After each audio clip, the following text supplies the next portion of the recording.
नमस्कार, very good morning viewers. This is your host Indu Rathore. First India के इस special bulletin में आप सभी का स्वागत है।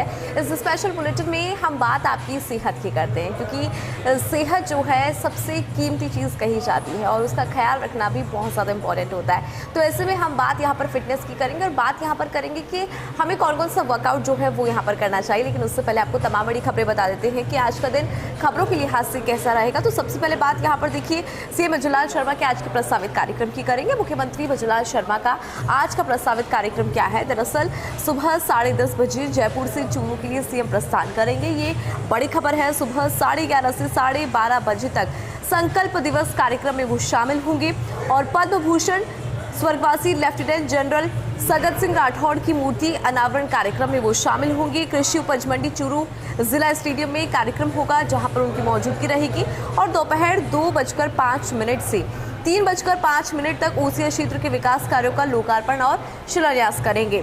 इसके अलावा मांडियाई खुर्द ओसिया जोधपुर भी लोकार्पण शिलान्यास का कार्यक्रम।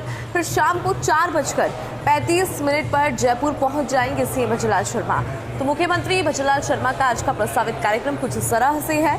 आज मुख्यमंत्री भजनलाल शर्मा चूरू जाएंगे। चूरू जाने का उनका प्रस्तावित कार्यक्रम है। सुबह 10:30 बजे जयपुर से वो रवाना होंगे। चूरू के लिए मुख्यमंत्री यहाँ पर प्रस्थान करेंगे। सुबह 11:30 से 12:30 बजे तक संकल्प दिवस कार्यक्रम में वो शामिल होंगे। तो कुछ इस तरह से उनका आज कार्यक्रम रहने वाला है। और देखिए, अगर बात करें चूरू की, तो चूरू जाएंगे और 10:30 बजे जयपुर से रवाना हो जाएंगे। चूरू के प्रस्थान करेंगे। कुछ इस तरह से उनका आज का कार्यक्रम। अब आगे बढ़ेंगे। एक और बड़ी खबर, 7.5 घंटे एयरपोर्ट पर परेशान होते रहे यात्री। मुंबई से जयपुर आने वाले यात्री परेशान होते रहे। मुंबई जयपुर स्पाइस जेट की फ्लाइट SG169 में भारी अव्यवस्था सामने आई है। देखिए, घंटों तक मुंबई एयरपोर्ट पर फंसे रहे जयपुर आने वाले 180 यात्री। बार बार फ्लाइट का समय यहाँ पर बदला गया, जिसकी वजह से यात्रियों को बहुत ज़्यादा परेशानी हुई है। फ्लाइट को रात को 8:30 पर मुंबई से टेक ऑफ करना था, लेकिन एयरलाइंस ने पहले समय दिया 9:10 का, फिर रात को 12:25 का समय यहाँ पर दिया गया और अंत में फ्लाइट मुंबई से जयपुर के लिए रवाना हुई 1:33 पर। और शाम 6 बजे से ही एयरपोर्ट पर इंतजार कर रहे थे यात्री और फ्लाइट की लगातार देरी से यात्रियों ने नाराजगी भी प्रकट की है। मुंबई एयरपोर्ट पर स्पाइस जेट के काउंटर पर हंगामे की भी तस्वीरें सामने आई। यात्रियों ने खराब मैनेजमेंट को लेकर सवाल उठाए हैं। जो मैनेजमेंट है, मिसमैनेजमेंट है, उसको लेकर यहाँ पर सवाल उठाए गए। घंटों इंतजार के बावजूद भी उचित सुविधा नहीं मिली, ये आरोप लगाए गए यात्रियों की तरफ से, क्योंकि लंबा इंतजार उन्हें करना पड़ा।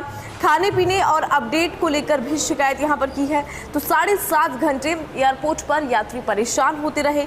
मुंबई से जयपुर आने वाले ये यात्री थे जिनको परेशानी यहाँ पर देखने को मिली। मुंबई जयपुर स्पाइस जेट की फ्लाइट की अगर बात करें, दैट इज SG169, जिसमें भारी अव्यवस्था सामने आई है। हालांकि यात्रियों ने खराब मैनेजमेंट पर भी सवाल उठाए। चलिए आगे बढ़ेंगे। अमेरिका ईरान के बीच युद्ध विराम बढ़ा। अमेरिकी राष्ट्रपति ट्रंप ने सीज फायर बढ़ाने का ऐलान किया। ये इस वक्त की बड़ी खबर है। अमेरिका ईरान से जुड़ी, कहा बातचीत तक युद्ध विराम बढ़ा रहा हूं। शहबाज मुनीर के आग्रह पर सीज फायर को बढ़ाया गया। हॉर्मुज पर नाकाबंदी जारी रहेगी। PAK PM शहबाज ने ट्रंप का यहाँ पर धन्यवाद भी दिया है। उन्होंने ट्रंप को यहाँ पर धन्यवाद दिया। इसके अलावा पाक ने जल्द शांति समझौते की उम्मीद जताई है। तो पाकिस्तान की तरफ से शांति समझौते की उम्मीद यहाँ पर जताई गई और ईरान ने कहा हारने वाला पक्ष निर्णय नहीं थोप सकता है। ईरान की तरफ से स्टेटमेंट सामने आया कि जो हारने वाला पक्ष है वो कभी भी निर्णय थोप नहीं सकता। ट्रंप का सीज फायर एक चाल है, उसको भी एक चाल बताया है ईरान ने। और साथ ही ट्रंप को हमले की तैयारी के लिए वक्त चाहिए। तो ईरान ने कहा कि ट्रंप को यहाँ पर समय चाहिए, हमले की तैयारी के लिए वक्त चाहिए। इसके अलावा उन्होंने कहा कि हारने वाला पक्ष निर्णय थोप नहीं सकता। ट्रंप का सीज फायर एक चाल है। तो वहीं पाकिस्तान के PM शहबाज ने ट्रंप का धन्यवाद दिया है, क्योंकि अमेरिका ईरान के बीच में जो युद्ध विराम है वो बढ़ा है। अमेरिकी राष्ट्रपति ट्रंप ने सीज फायर बढ़ाने का ऐलान कर दिया है।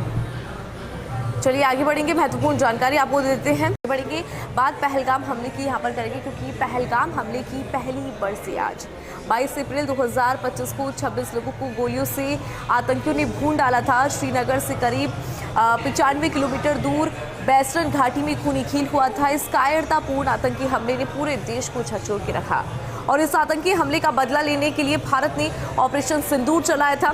और देखिए एयरफोर्स ने 6 से 7 मई 2025 को आधी रात में 1:05 पर पाकिस्तान और पीओके में एयर स्ट्राइक की थी। सिर्फ 25 मिनट चले ऑपरेशन में 7 शहरों में 9 आतंकी ठिकाने को तबाह किया गया। आज कश्मीर के सभी टूरिस्ट स्पॉट्स पर सुरक्षा बढ़ा दी गई है। वेस्टर्न घाटी में किसी भी एक तय सीमा से आगे जाने की इजाज़त नहीं है, क्योंकि पहलगाम हमले की पहली बरसी आज।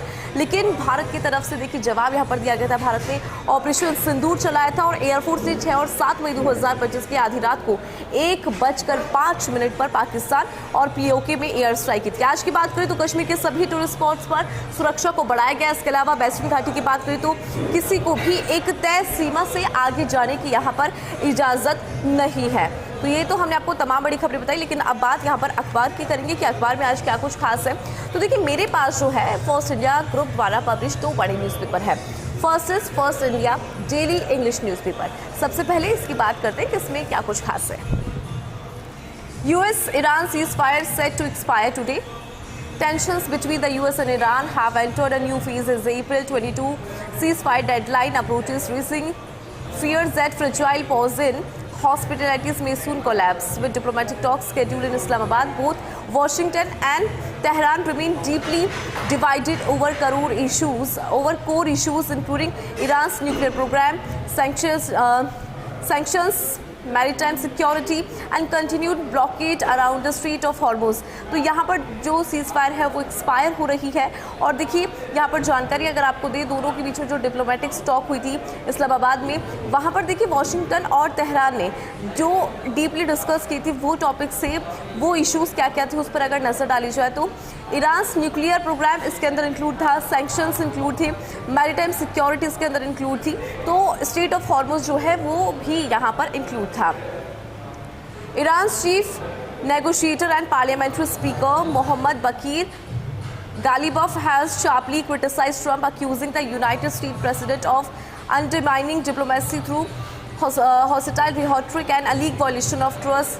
Meanwhile, Trump has adopted hardline stance ahead of the negotiation, warning that any failure to secure a breakthrough could lead to immediate military escalation. Donald Trump also said extension of the ceasefire is highly unlikely, placing additional pressure on already strained peace process. Meanwhile, Iranian Foreign Minister Abbas has on Tuesday rejected Trump's threats and negotiating style. तो यहाँ पर देखिए जो Iran के foreign minister है अब्बास, हालांकि उन्होंने मंगलवार को ट्रंप के थ्रेट्स को जो है बिल्कुल रिजेक्ट कर दिया है, और दूसरी तरफ जो नेगोशिएशन स्टाइल है ट्रंप का उसको भी उन्होंने नकारा है। चलिए आगे बढ़ेंगे। BJP won't allow Mamta's associate to build Babri Masjid in West Bengal, Amit Shah. Union Home Minister Amit Shah on Tuesday accused West Bengal Chief Minister Mamta Banerjee of seeking to protect infiltrators and alleged that her association Humayun Kabir wants to build Babri Masjid in West Bengal, which BJP would not allow। जो बाबरी मस्जिद है उसको Bharatiya Janata party allow नहीं करेगी, ये कहा गया। Addressing an election rally at Salboni in Paschim Medinipur district, he said the West Bengal assembly polls this time were about freeing Bengal from infiltrators and corruption. तो उन्होंने यहाँ पे करप्शन से बंगाल को मुक्त कराने की बात कही है। Didi wants to protect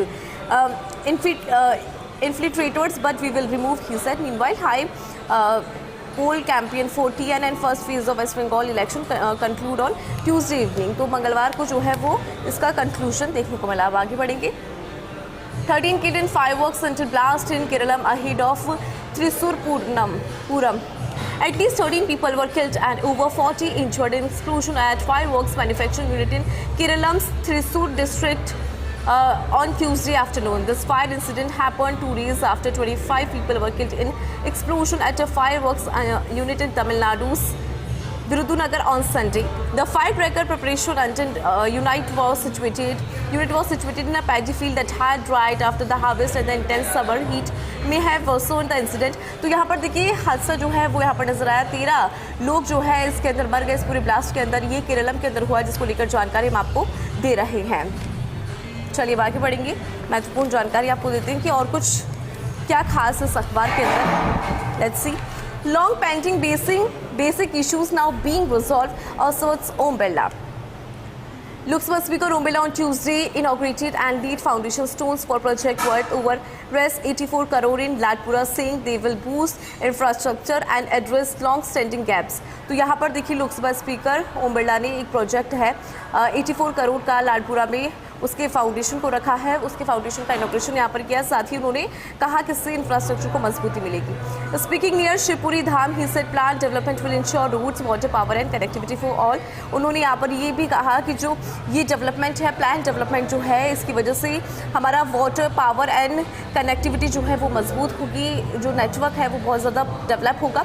Birla set a 20-year road map includes road widening, flyovers, drainage water supply and power expansion with work worth Rs 700 crore underway. तो उन्होंने यहाँ पे इसका भी जिक्र किया कि इसके अंदर पूरे प्लान के अंदर जो हमारे फ्लाईओवर्स से ड्रेनेज सिस्टम की बात करें, वाटर सप्लाई सिस्टम की बात करें, वो भी इसके अंदर इंक्लूड किया गया है। चलिए आगे बढ़ेंगे। मेरे पास में अब फर्स्ट इंडिया ग्रुप द्वारा प्रकाशित दैनिक हिंदी अखबार है, इसकी तमाम बड़ी खबरें आपको बताते हैं कि इसमें क्या कुछ खास है। सीएम का त्वरित दौरा, उच्च स्तरीय जांच शुरू। बालोतरा की पचपदरा स्थित Hindustan petroleum corporation limited Rajasthan refinery में 20 अप्रैल को हुए अग्निकांड के बाद मंगलवार को मुख्यमंत्री विजयलाल शर्मा ने मौके पर पहुंचकर हालात का जायजा लिया है। देखिए करीब 2.5 घंटे तक उन्होंने अधिकारियों और तकनीकी विशेषज्ञ व रिफाइनरी प्रबंधन के साथ में विस्तार से समीक्षा बैठक की और आग प्रभावित क्षेत्र का उन्होंने निरीक्षण भी किया है। मुख्यमंत्री के साथ मंत्री जोगाराम पटेल, मुख्य सचिव वी श्रीनिवास और डीजीपी राजीव शर्मा सहित कई वरिष्ठ अधिकारियों की मौजूदगी देखने को मिली। आपको बता दें कि सुरक्षा कारणों से रिफाइनरी के गेट नंबर 1 और 2 पर आमजन की आवाजाही पूरी तरह से प्रतिबंधित रही। हादसे की गंभीरता को देखते हुए यहाँ पर राष्ट्रीय जांच एजेंसी की टीम भी मौके पर पहुंची और जांच को यहाँ पर शुरू किया गया है। चलिए आगे बढ़ेंगे। राजस्थान में हीट अलर्ट, इस बार ज्यादा दिन झुलसाएगी लू। देश भर में गर्मी का प्रकोप इस बार और भी ज्यादा तीखा रहने का संकेत है।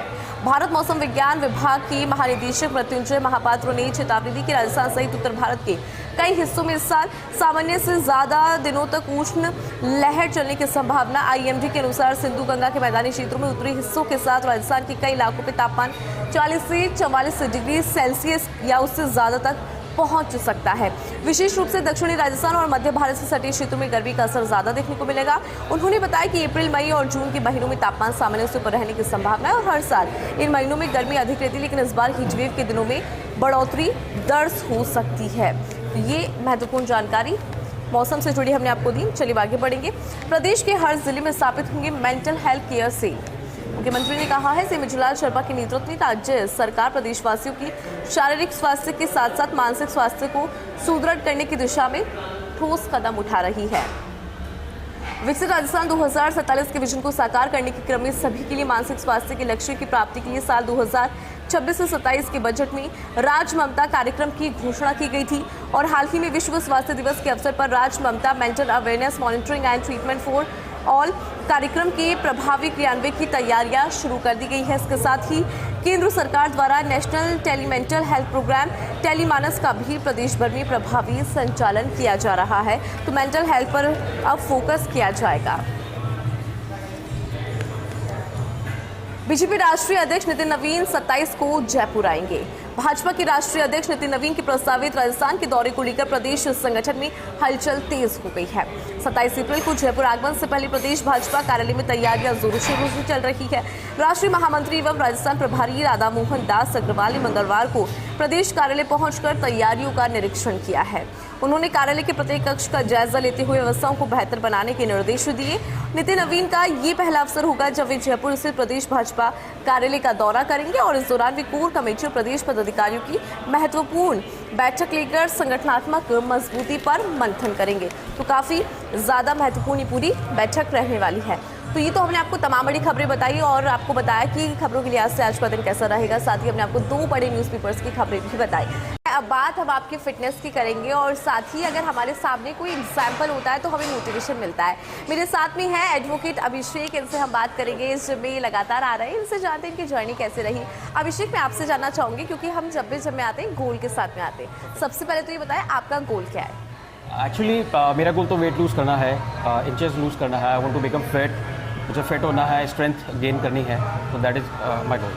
अच्छा, आपने सारी चीज़ें उसमें बता दी जो कि एक हेल्दी बॉडी की जब हम बात करते हैं वो ये सब चीज़ें लेकर चलती है। तो इन सब चीज़ों को अचीव करना बहुत आसान नहीं होता, बहुत चैलेंजेस हम देखते हैं। तो आप ये चीज़ें कर भी रहे हैं, तो आप क्या क्या इंक्लूड करें अपने वर्कआउट में? और डाइट की अगर मैं बात करूँ जी, क्योंकि आपने स्ट्रेंथ का यहाँ पे जिक्र किया है, तो स्ट्रेंथ के लिए कौन कौन सी डाइट जो है वो देखिए बेसिकली जब भी आप अपना वेट लूज कर रहे हैं या स्ट्रेंथ बना रहे हैं, तो जो सबसे इंपॉर्टेंट चीज़ है वो है आपका प्रोटीन इंटेक। ओके। आइडियली जो आपको प्रोटीन इंटेक लेना है वो अपने वेट के अकॉर्डिंग लेना होता है। तो सबसे पहली चीज़ तो मैं जो मेरा प्राइम फोकस है वो मेरे वेट पर, प्रोटीन पर है। ओके। ठीक है, उसके साथ चूँकि मैं वेट लूज़ कर रहा हूँ, इंचेस लूज़ कर रहा हूँ, तो मैं कार्बोहाइड्रेट को बहुत लिमिटेड क्वांटिटी में रखता हूँ, और एग्स और ये सारी चीज़ें जो मुझे प्रोटीन सोर्स देती हैं मैं वो इस्तेमाल कर रहा हूँ, और अपने डाइट को डिसिप्लिन करके रखा हुआ है, लिमिट करके रखा हुआ है।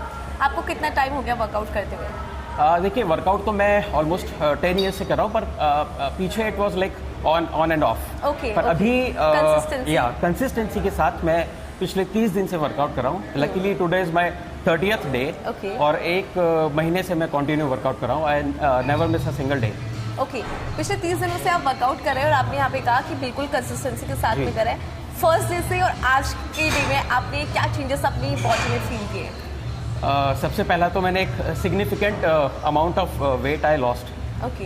It's around 5.5 kg I lost in a month? Yeah. Great. और see basically it is a discipline only. Right. Once you are disciplined and you are like focusing on your diet, so you can achieve it. And the important thing is consistency. Okay. Yeah. अच्छा, diet की मैं अगर बात करूं कि आपके जैसे बहुत सारे लोग होंगे जो जब में इसी गोल के साथ आते हैं कि हमें इंचेस लूज करने, जी। उनके लिए यहाँ पे सबसे ज़्यादा चीज़ होती है, क्रूशियल होती है डाइट। हम जाने अनजाने में ऐसी चीज़ें खा लेते हैं जो हमारी बॉडी में जाके वो फैट को बढ़ा देती है, तो वो कौन सी चीज़ें हैं जो अपनी डाइट में हमें अवॉइड करनी चाहिए?